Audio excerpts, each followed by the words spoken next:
আপনি বিশ্বাস করবেন কি যদি কেউ বলে যে একজন ৮০ বছর বয়সী ধনী মহিলা একজন ২৫ বছর বয়সী গরিব ছেলের সঙ্গে বিয়ে করে নিয়েছে এবং শুধু বিয়ে করা নয়, বিয়ের ৭ দিন পর যা ঘটেছে তা সবার চিন্তাভাবনা পাল্টে দিয়েছে। লোকেরা বলেছে এটি লোভ, কেউ বলেছে এটি নাটক, কিন্তু যখন সেই রাতের রহস্য উদ্ঘাটিত হয় তখন সবার মুখ বন্ধ হয়ে গেছে। গল্পে এমন একটি টুইস্ট রয়েছে যা আপনাকে অবাক করে দেবে এবং চিন্তা করতে বাধ্য করবে যে টাকাই বড় কথা নাকি উদ্দেশ্য, বয়স বড় কথা নাকি অনুভূতি, এই সম্পর্কটি কি একটি চুক্তি ছিল নাকি এর মধ্যে কোনো বড় সত্য লুকিয়েছিল। জানুন এই অশোনা সাসপেন্সে ভরা গল্পটি শেষ পর্যন্ত, কারণ যা আপনি সত্য বলে মনে করবেন তা বাস্তবতা থেকে সম্পূর্ণ ভিন্ন। একজন ছেলে যার নাম অনিল মাত্র ২৫ বছর বয়সী এক যুবক ছিল, যার উপর পুরো পরিবারের দায়িত্ব চাপিয়ে পড়েছিল। পিতার মৃত্যুর পর মা, বোন এবং বাড়ির সমস্ত প্রয়োজনীয়তার ভার তার কাঁধে এসে পড়েছিল। তার মা অনিতা একটি গুরুতর রোগে ভুগছিলেন, যার চিকিৎসায় সব জমাপুঞ্জি শেষ হয়ে গিয়েছিল। তার ছোট বোন কাজল স্কুলে পড়ছিল এবং তার ফি, বই এবং বাকি খরচগুলো অনিলের জন্য একটি ভারী বোঝা হয়ে উঠছিল। এত কম বয়সে জীবন অনিলকে এত দায়িত্বশীল করে তুলেছিল যে তার মুখে সময়ের আগেই বুড়ো লাগছিল। সে দিনরাত পড়াশোনা করত, পরিশ্রম করত এবং ছোটখাটো কাজের মাধ্যমে কোনো রকমে বাড়ি চালাত। তার মুখে চিন্তার রেখা এবং চোখের নিচে কালো ঘেরা স্পষ্ট দেখাচ্ছিল যে সে ভেতরে ভেতরে সম্পূর্ণ ভেঙে পড়েছে। ঋণদাতারা প্রতিদিন তার দরজায় এসে হানা দিত। একদিন সেটি সস্তা চায়ের দোকানে গিয়েছিল এবং পকেট থেকে শিক বের করে গুনে দেখছিল যে চায়ের টাকা পূর্ণ হচ্ছে কিনা। তখন তার নজর পড়ল দূরে দাঁড়ানো এক মহিলার ওপর, যিনি সর্বক্ষণ তাকিয়েছিলেন। তিনি কোনো সাধারণ মহিলা ছিলেন না, তার নাম ছিল হামিদা মালিক। তিনি ব্যবসায়ের জগতের একটি বড় নাম ছিলেন। মহঙ্গা শাড়ি, ভারী গয়না এবং আত্মবিশ্বাসে ভরা ব্যক্তিত্ব অনিলকে অবাক করে দিয়েছিল। হামিদা হেসে জিজ্ঞেস করলেন, তুমি কি অনিল বর্মা? অনিল একটি ক্লান্ত কণ্ঠে উত্তর দিল, হ্যাঁ আমি। কিছুক্ষণ তিনি তাকিয়ে রইলেন, তারপর বললেন, আমি জানি এখন তোমার জীবনে কি চলছে। তোমার মায়ের রোগ, বোনের পড়াশোনা এবং ঋণের ভার, আমি সব জানি। অনিল অবাক হয়ে গেল। সে লজ্জায় জিজ্ঞেস করল, আপনি কে আর আমার সম্পর্কে এত কিছু আপনি কিভাবে জানলেন? হামিদা একটি হালকা হাসির সঙ্গে উত্তর দিলেন, যদি তুমি চাও তাহলে আমি তোমার ভাগ্যই বদলাতে পারি, তবে এর জন্য একটি মূল্য দিতে হবে। আমার সঙ্গে বিয়ে করো। হামিদার এই কথা শুনে অনিল যেন স্তব্ধ হয়ে গেল। সে একটু ইতস্তত করে বলল, আপনি এমন কথা বলছেন কিভাবে? তবে হামিদা সম্পূর্ণ গম্ভীর ছিলেন। তার চোখে নেই কোনো রসিকতা, নেই কোনো দ্বিধা। তিনি সরাসরি বললেন, আমি তোমার সঙ্গে বিয়ে করতে চাই। অনিল কিছু বলার আগেই হামিদা কথা এগিয়ে দিলেন, এটি কোনো চলচ্চিত্রের ডায়লগ নয়, আমি একটি প্রস্তাব দিচ্ছি, সরল, স্পষ্ট এবং সত্য। যদি তুমি হ্যাঁ বলো তাহলে তোমার মায়ের চিকিৎসা আমার দায়িত্ব, তোমার বোনের পড়াশোনার সম্পূর্ণ খরচ আমি বহন করব এবং যে ঋণ তোমার জীবনে ভার হয়ে আছে তা আমি শেষ করে দেব। অনিলের হৃদয়ে যেন বহু প্রশ্নের ঝড়ে আটকে গেল। সে কিছুক্ষণ চুপ থাকল, তারপর বলল, এবং এর বিনিময়? হামিদা তৎক্ষণাৎ উত্তর দিলেন, শুধু একটি জিনিস, তোমাকে আমার সঙ্গে আইনি রূপে বিয়ে করতে হবে। আমি কোনো জোর করব না, তোমার জীবনে হস্তক্ষেপ করার ইচ্ছাও নেই। বিয়ের পরেও তুমি তোমার ইচ্ছা মতো বাঁচতে পারবে, তবে কিছু শর্ত থাকবে যার পালন করা জরুরি। কথাগুলো শোনার মধ্যে সহজ মনে হচ্ছিল, কিন্তু অনিল জানত যে বাস্তবতা এতটাই সরল নয়। সে কিছু না বলে সেখান থেকে চলে গেল এবং হামিদাও তার মহঙ্গা গাড়িতে উঠে হাওয়েলির দিকে ফিরে গেলেন। কয়েকদিন কেটে গেল, কিন্তু যেন পরিস্থিতি অনিলের চিন্তার ওপর নজরদারি করে দিয়েছে। বাড়ির বাইরে দাঁড়ানো ঋণদাতা, মায়ের অবনতি অবস্থা এবং বোনের অপূর্ণ স্বপ্ন সবকিছু তাকে ভেতরে ভেতরে ভেঙে ফেলছিল। অবশেষে একদিন সে হামিদার কাছে গেল, ক্লান্ত কণ্ঠে বলল, আমি প্রস্তুত। তারপর সব দ্রুত ঘটল। আইনি কাগজপত্রে স্বাক্ষর হলো, কিছু সাক্ষী উপস্থিত ছিল এবং একটি সরল বিয়ে সম্পন্ন হলো। অনিল প্রথমবার কোনো এমন হাওয়েলিতে পা রাখল যা স্বপ্নের চেয়েও বেশি প্রশস্ত ছিল। চারিদিকে রয়্যাল পরিবেশ, অলিশান আসবাবপত্র, সঙ্গমর্মর দিয়ে ঝকঝকে মাটি এবং দেওয়ালে ঝোলানো পেইন্টিংস, যেন কোনো রাজা নিজ মহলে ফিরে এসেছে। প্রতিদিক থেকে এমন একটি অনুভূতি হচ্ছিল যে হামিদা শুধু ধনী নন, বরং শক্তিশালীও আছেন। চাকর বাকর বিনা কথায় তার ইঙ্গিত বুঝে নিত। অনিল বুঝে গিয়েছিল এই মহিলা সাধারণ নন এবং তার জীবন আর আগের মতো থাকবে না। তার কাছে বছরের পর বছর কাজ করা চাকরও তার সামনে চোখ নিচু করে দাঁড়িয়ে থাকত। হাওয়েলিতে কাজ করা সুন্দরী যুবতী যদি অনিলের সঙ্গে কথা বলতো, তাহলে খুব সীমিত শব্দ উত্তর দিয়ে চুপ মেরে যেত, যেন ভয় হতো যে নতুন সাহেবের মনে কিছু খারাপ লাগতে পারে। রাতের নিস্তব্ধতায় তাকে মনে হতো যেন সবকিছু তার ইচ্ছামতো হচ্ছে, কিন্তু একটি ঘুটঘুটে অনুভূতিও হতো। যখন সে পিছনে তাকাতো, তখন খালি জায়গার সেবা কিছু চোখে পড়ত না। সময়ের সঙ্গে সঙ্গে অনিলকে হাওয়েলির সবচেয়ে বড় রহস্যের পাতা উল্টে দেওয়া শুরু হলো। দ্বিতীয় তলায় একটি ভারী এবং বিশাল দরজা ছিল, যা সবসময় বন্ধ থাকত, যার উপর একটি বড় তালা লাগানো ছিল। সেই দরজার কড়া নজরদারি হতো। অনিল ভাবতে লাগল, সেই দরজার পিছনে এমন কি লুকিয়ে আছে যা এতটাই নিরাপদে রাখা হয়েছে। অনিল এবং হামিদার মধ্যে সম্পর্ক ছিল, তবে আবেগমূলক যোগাযোগ এখনও ঘটেনি। হামিদা চাইতেন যেন অনিল স্বেচ্ছায় তার কক্ষে আসে, জোর করে নয়। তিনি অনিলকে খুব পছন্দ করতেন, কিন্তু অনিল এখনও তার থেকে দূরত্ব বজায় রেখেছিল। হামিদা প্রায় তার ব্যবসায়িক কাজে ব্যস্ত থাকতেন। যখন দুজন পরস্পরের সঙ্গে কথা বলতো, তখন তা খুব ছোট এবং শুধুমাত্র আনুষ্ঠানিকতায় সীমাবদ্ধ থাকত। হামিদা প্রায় তার কুশল জানতেন, কিন্তু অনিল শুধু প্রয়োজন হলে কথা বলতো। নলেদ্র চুপ করে থাকত। হামিদা প্রতিদিন অনিলের সঙ্গে একসঙ্গে টেবিলে বসে খেতেন। কোনো বিষয়ে দুজন একে অপরের কাছে কিছু বলতো না এবং একে অপরের পরিবার সম্পর্কে জানার চেষ্টাও করত না, যেন দুজনের জগৎ সম্পূর্ণ আলাদা। একবার রাতের সময় ছিল এবং হাভেলিতে নিস্তব্ধতা ছড়িয়েছিল। অনিল নিজের কক্ষের দিকে মুখ ঘোরালো। তখন তার নজর পড়ল হাভেলির একটি ভিন্ন অংশে, যেখানে আলো জ্বলছিল। এটি দেখে সে সেখানে থেমে গেল। সে দেখল যে আলোটি হামিদার কক্ষ থেকে আসছে। এই কক্ষটি হাভেলির মাঝখানে সবচেয়ে বড় অংশে ছিল। হামিদার সঙ্গে আর কারোর সেখানে যাওয়ার অনুমতি ছিল না। হামিদা অনিলকে তার কক্ষে ডাকার জন্য উৎসুক ছিলেন, কিন্তু অনিল কখনো সেই কক্ষে যাওয়ার চেষ্টা করেনি। সে নিজেকে জোর করে সংযত রাখত। আরেকটি কক্ষ ছিল, যার উপর একটি শক্ত তালা লাগানো ছিল। অনিল সেখানে যাওয়ার চেষ্টা করত, কিন্তু কেউ না কেউ তাকে বাধা দিত এবং বলতো, সাহেব, সেই কক্ষে যাওয়া নিষেধ। অনিল অবাক হয়ে জিজ্ঞেস করত, কেন এমন? কিন্তু তাকে কখনো কোনো উত্তর পাওয়া যেত না। এক রাতে সে ধীরে ধীরে সেই কক্ষের দিকে পা বাড়াল। দরজার কাছে গিয়ে কান লাগিয়ে শুনল যে হামিদা কার সঙ্গে কথা বলছিলেন এবং যে ধরনের ভঙ্গিতে তিনি কথা বলছিলেন তা শুনে অনিলের হৃদয় দ্রুত ধকধক করতে লাগল। তাকে বুঝতে পারা যাচ্ছিল না যে এমন কোনো রহস্য আছে যা হামিদার জীবনের সঙ্গে জড়িত। তা বিশ্বাস হয়ে গিয়েছিল যে অনেক কিছু এমন আছে যা তাকে লুকিয়ে রাখা হয়েছে। তার মনে বহু প্রশ্ন উঠছিল যে আসলে এমন কি আছে যা হামিদা সবার থেকে লুকিয়ে রেখেছেন এবং কেন তিনি কাউকে এই কক্ষে আসতে দেন না। সে নীরবে দরজার কাছে দাঁড়িয়ে রইল এবং নিজের ধকধকানি সামলাতে চেষ্টা করতে লাগল। তার মনে অদ্ভুত চিন্তা আসতে শুরু করল যে বিয়েটাকে সে একটি সমঝোতা মেনে গ্রহণ করেছিল, তার পিছনে কোনো বড় চক্রান্ত বা রহস্য তো নেই। অনিল ঠিক করল যে সে হাওয়েলির প্রতিটি রহস্যের পর্দা উত্তোলন করবে।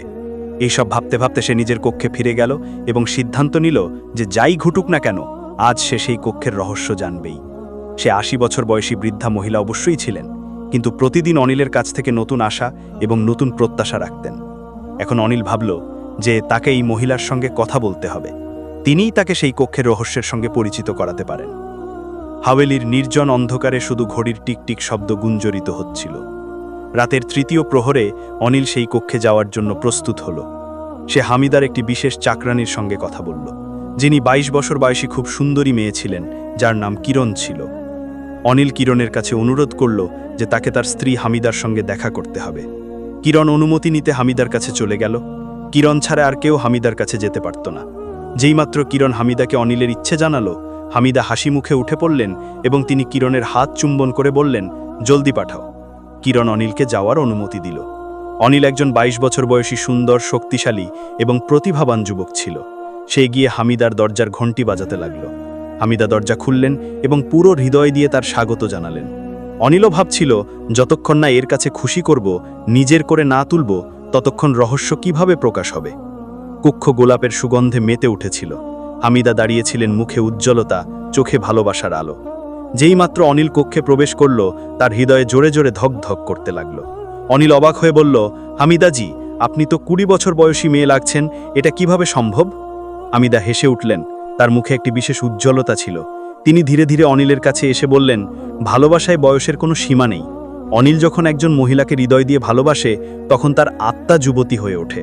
আমি তোমাকে শুধু আমার ধন সম্পদ এবং হাওয়েলির উত্তরাধিকারী হিসেবে গড়ে তুলিনি, বরং হৃদয়েরও মালিক বানিয়েছি। কক্ষ পুরোপুরি ভালোবাসার নমিতে ভরে গিয়েছিল। আজ আমি তোমার, শুধুমাত্র তোমার। হামিদার চোখে হালকা নমনী এবং ঠোঁটে ভালোবাসা ফুটে উঠছিল। আমি এই ভালোবাসার অপেক্ষায় অনেক কিছু হারিয়েছি। যৌবন চলে গেছে, সম্পর্ক, কিন্তু হৃদয় এখনও ধরফর করছে। অনিল তার হাত ধরে নিল। দুজনের হাতের মাঝের উষ্ণতায় একটি নতুন শুরুর শিখা জ্বলে উঠল। অনিল বলল, হামিদাজি, আমাকে ক্ষমা করো। আমি জানি যে আগে আমি তোমার কাছে আসিনি, কিন্তু আজ যখন আমি তোমার সামনে আছি তখন সব কিছু সত্য মনে হচ্ছে। তুমি খুব ভালো লাগছো। হামিদা ধীরে তার কাঁধে মাথা রেখে বললেন, যখন একজন মহিলাকে তার পুরুষ নিজের বলে মনে করে তখন সে বয়সে নয়, বরং সেই মুহূর্তে গড়ে ওঠে। শুধু এই মুহূর্তে থাকো অনিল, এবং আমি তোমাকে সেই ভালোবাসা দেব যা কখনো কেউ দেয়নি। অনিল তার চোখে তাকিয়ে তারপর তার কপালে চুম্বন করল।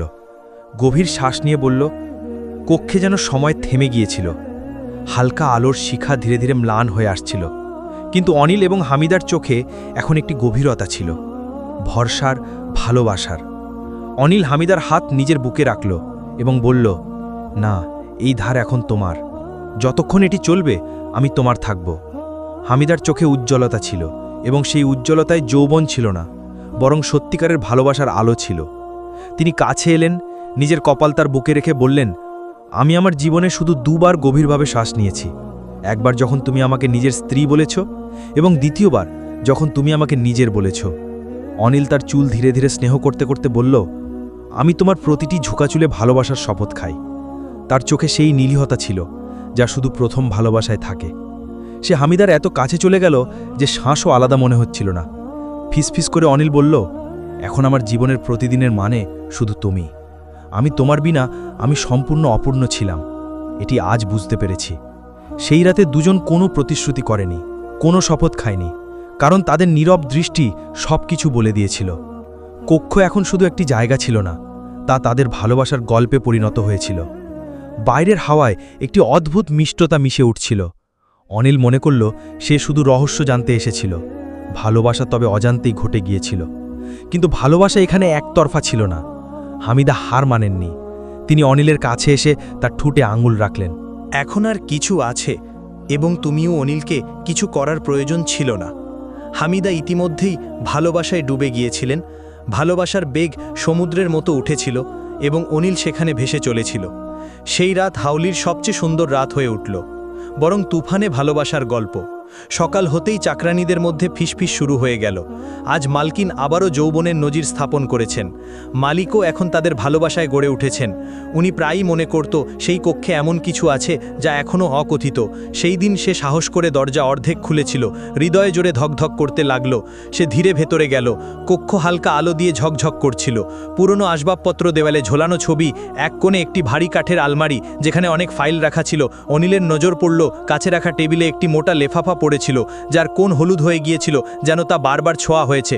সে লেফাফা খুলল। তাতে একটি ছবি ছিল যেখানে তার পিতা সুরেশ মেহতা এবং হামিদা একসঙ্গে দাঁড়িয়েছিলেন। পিতার মুখে হালকা হাসি ছিল। অনিলের চোখ খোলা থাকে খোলা রয়ে গেল। তখন একটি আওয়াজ এলো, অবশেষে তুমি সব দেখে ফেলেছ। অনিল পিছনে তাকালো। হামিদা দাঁড়িয়েছিলেন। চোখে নেই ভয়, নেই বিস্ময়, যেন তাকে আগে থেকে জানা ছিল যে এই মুহূর্ত আসবেই। অনিল ছবিটি লুকিয়ে ফেলল। কাঁপতে কাঁপতে বলল, এই বিয়ে কোনো চুক্তি নয়, বরং প্রতিশোধ ছিল। হামিদা হেসে উঠলেন, তুমি খুব বুদ্ধিমান বেরিয়েছ অনিল। আমি ভাবিনি তুমি এত তাড়াতাড়ি সত্য জানবে। অনিল ফেটে পড়ল, তুমি আমার বাধ্যতার সুযোগ নিয়েছ। আমার পিতার প্রতিশোধ নিতে আমাকে পুতুল বানিয়েছ। হামিদা বললেন, এখন যখন সব জেনে ফেলেছ তাহলে শোনো অনিল, আমি তোমার বাবার সঙ্গে ভালোবাসা করতাম। তিনি আমার প্রথম এবং শেষ ভালোবাসা ছিলেন। যখন আমি 25 বছর বয়সী ছিলাম আমার স্বামী মারা গিয়েছিলেন। আমি একা ছিলাম। তোমার বাবা আমাকে সমর্থন দিয়েছিলেন। আমি তা ভালোবাসা মনে করেছিলাম, কিন্তু তিনি আমাকে শুধু ব্যবহার করেছেন। যখন বিয়ের কথা বলেছি তখন তিনি আমাকে প্রত্যাখ্যান করেছেন। সেই দিনই আমি শপথ নিয়েছি, যদি তিনি না হন তাহলে তার রক্ত ঠিক আছে। যখন তোমাকে বালক বয়সে দেখেছি তখনই ঠিক করেছি যে তুই আমার পথ। আমি তোর সঙ্গে বিয়ে করেছি প্রতিশোধের জন্য। তোর থেকে স্বাক্ষর করিয়েছি যাতে কখনো আমাকে ছেড়ে না যেতে পারো। হামিদা কিছুক্ষণ থামলেন, তারপর হেসে বললেন, কিন্তু তুমি সেই কাজ করেছো যা তোমার বাবা কখনো করতে পারেনি। তুমি আমার সম্মান করেছো, আমাকে বুঝেছো, তোমার মানবতা আমার ঘৃণা গলিয়ে দিয়েছে। অনিল, এখন আমি তোমার ভালোবাসায় আটকা আছি, আমি তোমার দাসী হয়ে গিয়েছি। অনিল কাপা কণ্ঠে বলল, তুমি আমাকে আটকাতে চেয়েছিলে, কিন্তু নিজেই আমার ভালোবাসায় আটকা হয়ে গিয়েছো। তোমার প্রতিশোধ, তোমার ঘৃণা হেরে গেছে। তোমার ওপর, তোমার চোখে এখন যা আছে তা ভালোবাসা। অনিল হামিদার কবজি ধরল, তাকে বুকে জড়িয়ে ধরল। আমি তোমাকে ক্ষমা করি, কারণ এখন তোমার হৃদয় পরিষ্কার এবং আমি তা পেয়ে গিয়েছি। হামিদা কাঁদতে শুরু করলেন, বললেন, এখন যদি মৃত্যু এসে পড়ে তাহলেও দুঃখ নেই, তোমার ভালোবাসা পেয়ে গিয়েছি। অনিল সেই হাভেলি অনিলের মহল হয়ে উঠল। একদিন হামিদা অসুস্থ হয়ে পড়লেন এবং কয়েক সপ্তাহের মধ্যে চিরতরে চলে গেলেন। শেষকৃত্যে অনিল শুধু বলল, আমি তোমাকে ক্ষমা করি হামিদা, তুমিও আমাকে ক্ষমা করে দাও। গল্প এখানে শেষ হয়নি। হামিদার ২২ বছর বয়সী চাকরানী কিরণ, যিনি সবসময় অনিলের সেবা করতেন, এখন কাছাকাছি আসতে শুরু করলেন।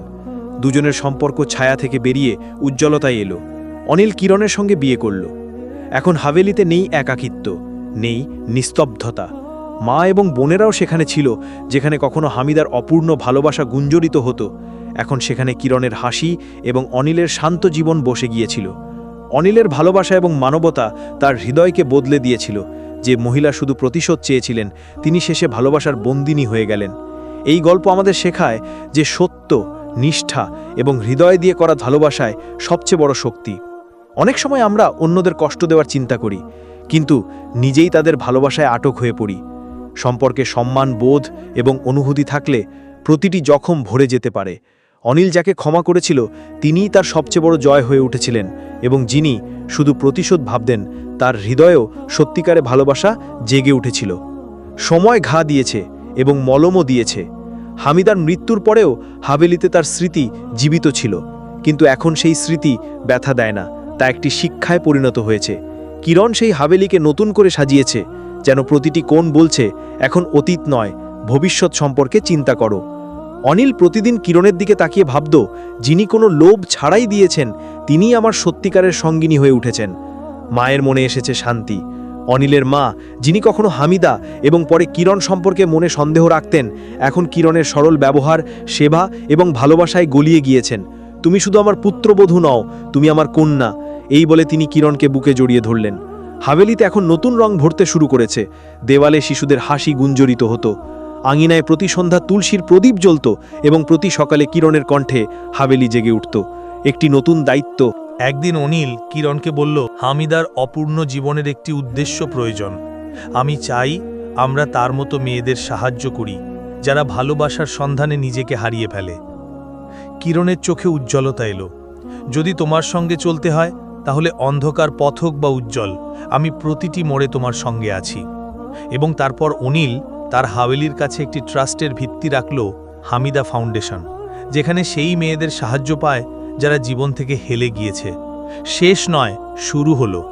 এই সময় হাভেলিতে এখন শুধু রঙিনতা নয়, মানুষের দোয়াও বসতে শুরু করেছে। অনিল এবং কিরণের ভালোবাসা একটি নজির হয়ে উঠেছে। সে যে গল্প প্রতিশোধ থেকে শুরু হয়েছিল, ক্ষমা দিয়ে এগিয়েছিল, এখন মানবতার নজির হয়ে উঠেছে। কখনো কখনো সেই লোকেরা যারা আমাদের জীবনে ঝড়ের মতো আসে, তারাই আমাদের সবচেয়ে বড় শিক্ষা দিয়ে চলে যায়।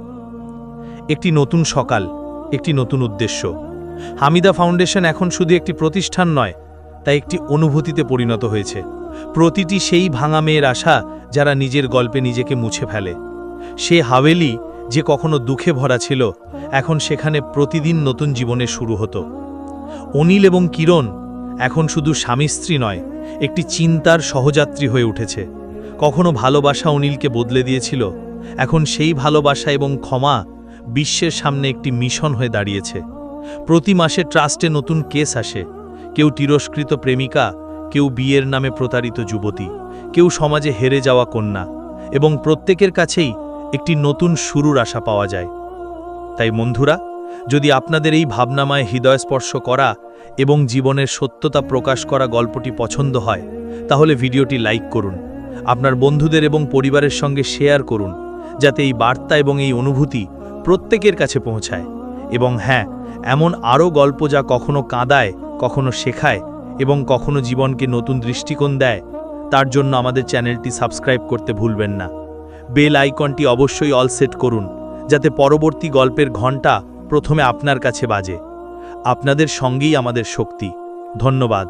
আবার দেখা হবে একটি নতুন গল্প, একটি নতুন শিক্ষা এবং একটি নতুন অনুভূতির সঙ্গে।